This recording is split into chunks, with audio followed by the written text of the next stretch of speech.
ছাত্ররা, এটা application of ক্যালকুলাসের উপর আমার ফার্স্ট ভিডিও, আর তার সাথে সাথে অন্তর্কলজের ব্যাখ্যা বা সিগনিফিকেন্স অফ ডেরিভেটিভেরও ফার্স্ট ভিডিও। ক্লাস 11 এবং ক্লাস 12 দুই ক্লাসের ছাত্রদের জন্যই এই ভিডিওটি। এখানে আমি তিনটি বিষয়ে আলোচনা করব। প্রথম হচ্ছে dy/dx = tan psi কীভাবে আসে সেটা প্রমাণ করাবো। tan psi বা সাইয়ের পরিচয় আমি পড়াতে দিয়ে দিচ্ছি। তারপর ডেরিভেটিভ অ্যাজ রেট মেজার, আর সবার শেষে পড়াবো ভেলোসিটি অ্যাট এনি ইনস্ট্যান্স টি, যে কোনো সময় টিতে গতিবেগ কীভাবে বের করে। তো দেখো, সবার প্রথমে dy/dx = tan psi কী করে আসে সেটা আমি দেখাচ্ছি। dy/dx = tan psi। তো দেখো, আমি এখানে একটা সবার প্রথমে x অক্ষ y অক্ষ নিয়েছি এবং একটি বক্ররেখা অঙ্কন করেছি। ধরে নিলাম এই বক্ররেখার সমীকরণ হচ্ছে y = fx। ওকে, এর উপর যে কোনো একটা বিন্দু নিলাম p, যার স্থানাঙ্ক হচ্ছে x, y। এই বিন্দুটি হচ্ছে p, এবং p এর কাছাকাছি একটা বিন্দু নিয়েছি q, যার স্থানাঙ্ক হচ্ছে x + Δx, আর হচ্ছে কত y + Δy। q যদি p এর বাঁ দিকে থাকতো তাহলে Δx আর Δy নেগেটিভ আসতো, আর q ডান দিকে আসার জন্য এখানে Δxটা পজিটিভ আর Δy পজিটিভ, কারণ q p এর থেকে উপরে আসে, নিচে থাকলে Δyটা নেগেটিভ হতো। যাকে তো ধরে নিলাম p বিন্দুতে এই বক্রের যে স্পর্শক তা x অক্ষের সঙ্গে সাই কোণ উৎপন্ন করেছে। অর্থাৎ সাই হচ্ছে কি, কোনো বিন্দুতে স্পর্শকের যে আনতি তাকে জেনারেলি সাই দিয়ে লেখা হয়। ওকে, তাহলে tan psi কি হবে? এই স্পর্শকের প্রবণতা। আর পি কিউ যা x অক্ষের সঙ্গে যে কোণ উৎপন্ন করেছে সেই কোণের নাম দিলাম হচ্ছে থিটা। এবার পি থেকে x অক্ষের সমান্তরাল এবং কিউ থেকে y অক্ষের সমান্তরাল আমি দুটি রেখাংশ আঁকলাম। ওকে, এবং এই ত্রিভুজটি কমপ্লিট করলাম, কোনো নাম দিলাম না এখানে। দেখো, এই কোণ যদি থিটা হয় অবশ্যই এই কোণটাও থিটা হবে। এখানে আমি লিখলাম না, হিজিবিজি হয়ে যাবে জন্য। এখান থেকে এতটুকু কত? অবভিয়াসলি Δx, যেহেতু এর স্থানাঙ্ক xy আর এর স্থানাঙ্ক x + Δx, y + Δy। তাহলে এই যে এখান থেকে এই ডিস্টেন্সটা Δx হবে, একইভাবে এই ডিস্টেন্সটা কত হবে? Δy হবে। তাহলে এই কোণটাও তো থিটা, এটা থিটা মানে এটাও থিটা, অনুরূপ কোণ। ওকে, তাহলে দেখো তো tan থিটা সমান কি লেখা যায়? tan থিটা সমান লেখা যায় Δy/Δx। ওকে, tan থিটা সমান Δy/Δx। এবার যদি কিউ বিন্দুটি আস্তে আস্তে পি বিন্দুর দিকে আসে, অর্থাৎ ধরে নিলাম কিউ বিন্দু তার এই জায়গা থেকে এখানে আসলো, তাহলে পি কিউ যা নিশ্চয়ই চেঞ্জ হয়ে যাবে। পি কিউ যা কীরকম হবে? পি কিউ যা হয়ে যাবে এটা, অর্থাৎ থিটা কোণটা একটু সাইয়ের কাছাকাছি আসলো। আবার কিউ বিন্দু যদি পি এর আরও কাছে আসে, in that case P Q যা কি হয়ে যাবে? এই যে পি কিউ যা, এটা কি হলো? এটা হয়ে গেল, অর্থাৎ থিটা আরও সাইয়ের কাছাকাছি গেল। এরকম করে যেতে যেতে কিউ বিন্দু যদি একবারে পি বিন্দুতে এসে মিশে যায়, তাহলে কি হবে? এই যে জ্যাটা আস্তে আস্তে পি বিন্দুতে অঙ্কিত যে স্পর্শক, সেই স্পর্শকের সাথে মিশে যাবে। অর্থাৎ কিউ যদি পি এর দিকে যায় তাহলে স্পর্শকটা কি, পি কিউ জ্যা কি হবে? পি বিন্দুতে অঙ্কিত স্পর্শকের সাথে মিশে যাবে। তার মানে থিটাটাও তাহলে সাইয়ের দিকে যাবে। তাহলে কিউ টেন্স টু পি হলে থিটা টেন্স টু সাই হবে, এবং তার সাথে সাথে অবভিয়াসলি Δxটাও টেন্স টু 0 হবে। তাহলে Δx tense to 0, theta tends to সাই এবং কিউ টেন্স টু পি, এই তিনটা ঘটনা একসাথেই ঘটছে। তাহলে দেখো, আমি এই যে রিলেশনটা এখানে দিয়েছি tan থিটা সমান Δy/Δx, এখানে যদি আমি লিমিট নেই দুই দিকে, তাহলে কী পাবো? এখানে আসবে limit theta tends to Sai tan theta, limit theta tends to Sai tan theta সমান limit Δx tense to 0 Δy/Δx। তাহলে এটা কত হবে? tan psi হবে। tan psi সমান কত? dy/dx। ওকে, tan psi তাহলে কত? dy/dx। tan psi কি? পি বিন্দুতে অঙ্কিত স্পর্শকের প্রবণতা, এবং dy/dx কি? পি বিন্দুতে x এর সাপেক্ষে y এর যে অবকল সহগ সেটা হচ্ছে dy/dx। তাহলে কোনো বিন্দুতে স্পর্শকের প্রবণতা বলতে কি বোঝায়? সেই বিন্দুতে x এর সাপেক্ষে y এর যে অবকল সহগ সেটাই হচ্ছে স্পর্শকের প্রবণতা। ওকে, ক্লিয়ার?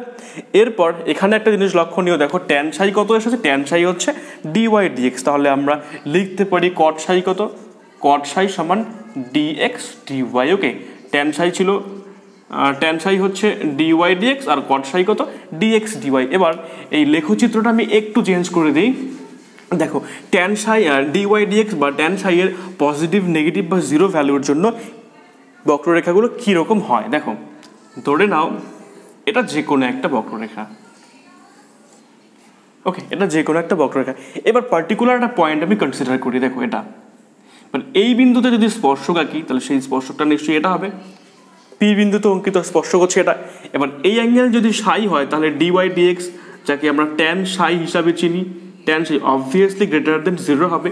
তাহলে কোনো বিন্দুতে স্পর্শকের প্রবণতা যদি গ্রেটার দেন 0 হয় তাহলে স্পর্শক কী হবে, এক্স অক্ষের সঙ্গে একটা ধনাত্মক সূক্ষ্মকোণ উৎপন্ন করবে। তার কারণ কি, ট্যান সাই গ্রেটার দেন 0 তখনই হবে যখন সাই ধনাত্মক সূক্ষ্মকোণ হবে, কারণ সাই এর রেঞ্জ তো 0 থেকে 180 ডিগ্রির মধ্যে, এর বেশি তো হবে না, কারণ আনতি সবসময় 0 থেকে 180 ডিগ্রির মধ্যে হয়। ওকে, তাহলে ট্যান সাই পজিটিভ বলতে কি বলছে, সাই এর মান কি ধনাত্মক সূক্ষ্মকোণ, অর্থাৎ কোনো বিন্দুতে যদি ডিওয়াই ডিএক্স পজিটিভ হয় তাহলে সেই বিন্দুতে অঙ্কিত স্পর্শক এক্স অক্ষের সঙ্গে ধনাত্মক সূক্ষ্মকোণ উৎপন্ন করবে।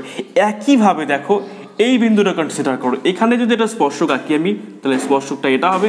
এবার ওই বিন্দুতে এই অ্যাঙ্গেলটা ধরলাম কত, সাই প্রাইম ধরে নিলাম, তাহলে এটা কী হবে, এটা এখানে ডিওয়াই ডিএক্সটা কী হবে, লেস দেন 0 হচ্ছে, কারণ ডিওয়াই ডিএক্স তো এখানে ডিওয়াই ডিএক্স হচ্ছে কত, ট্যান সাই প্রাইম।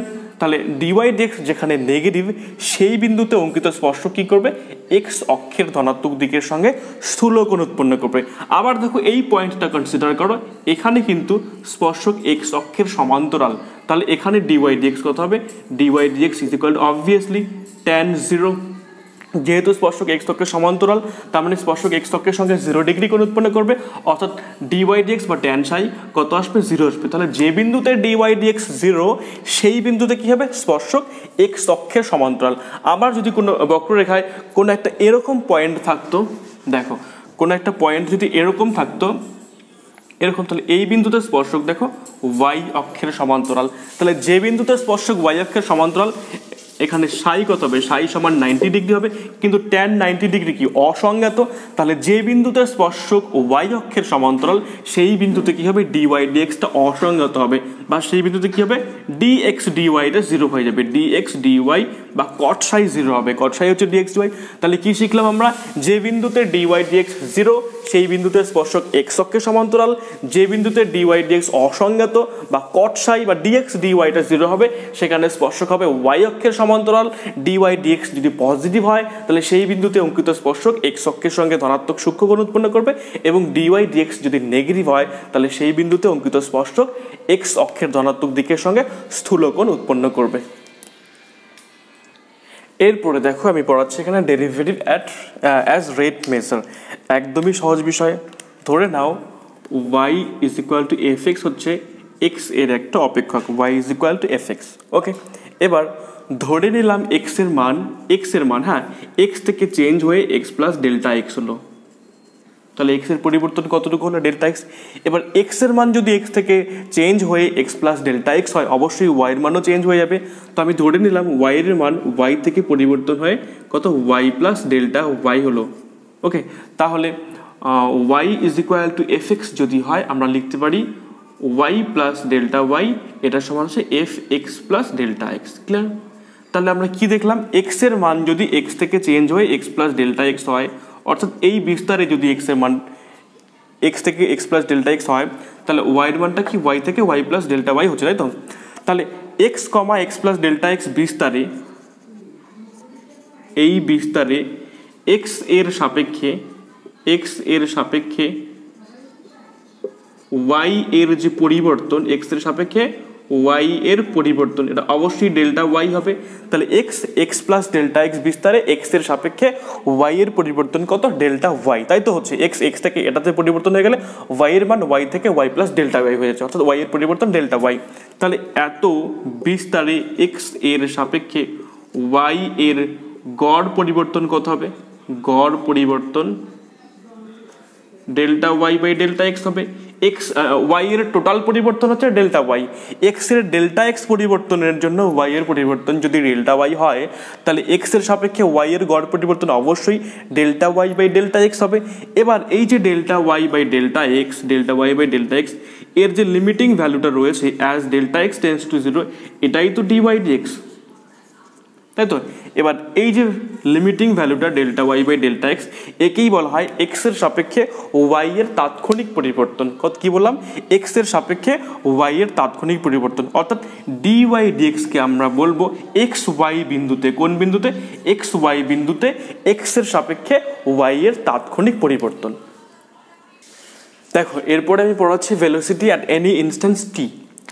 ধরে নাও কোনো একটি বস্তু ও এক্স সরলরেখা বরাবর গতিশীল, ওকে, এবং টি সময়ে ধরে নিলাম তার অবস্থান হচ্ছে পি, যেখানে ওপি সমান হচ্ছে এক্স, ওপি যে ডিস্টেন্সটা রয়েছে সেটা হচ্ছে এক্স, এবং টি প্লাস ডেল্টা টি সময়ে তার দ্বারা অতিক্রান্ত যে দূরত্ব বা তার যে সরণ সেটা হচ্ছে কত এক্স প্লাস ডেল্টা এক্স, ওকে, এক্স প্লাস যেহেতু সরলরেখায় গতিশীল তাহলে সরণই ধরবো এটাকে, টি প্লাস ডেল্টা টি সময়ে তার সরণ হচ্ছে কত এক্স প্লাস ডেল্টা এক্স। তাহলে দেখো টি থেকে টি প্লাস ডেল্টা টি এই যে বিস্তার, এই বিস্তারে মোট সরণ কত ডেল্টা এক্স হলো, এই বিস্তারে মোট সরণ হচ্ছে ডেল্টা এক্স, অর্থাৎ ডেল্টা টি টাইমে ও ডেল্টা এক্স দূরত্ব গেল, ওকে।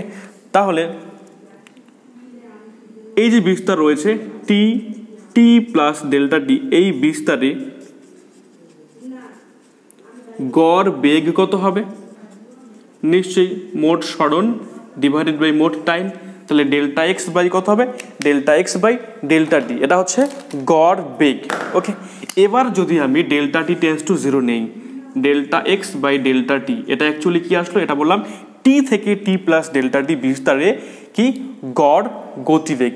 এবার যদি limit delta T tends to zero নেওয়া হয় তাহলে কি আসবে ডি এক্স ডিটি হবে, এবং এই ডি এক্স ডিটিকেই বলা হবে পি বিন্দুতে, delta T tends to zero মানে কি এই দুটো পয়েন্টের মধ্যে ডিস্টেন্সটা টেন্স টু জিরো হচ্ছে, তাহলে এই যে রেজাল্টটা আসবে ডি এক্স ডিটি একেই বলা হবে পি বিন্দুতে বা টি সময়ে কণাটির তাৎক্ষণিক গতিবেগ, ওকে। তাহলে কোনো কণার টি সময়ে তাৎক্ষণিক গতিবেগ বলতে কি বোঝায়, ডিএক্স ডিটি, যখন সে টি সময়ে এক্স সরণ অতিক্রম করবে, ওকে, ক্লিয়ার।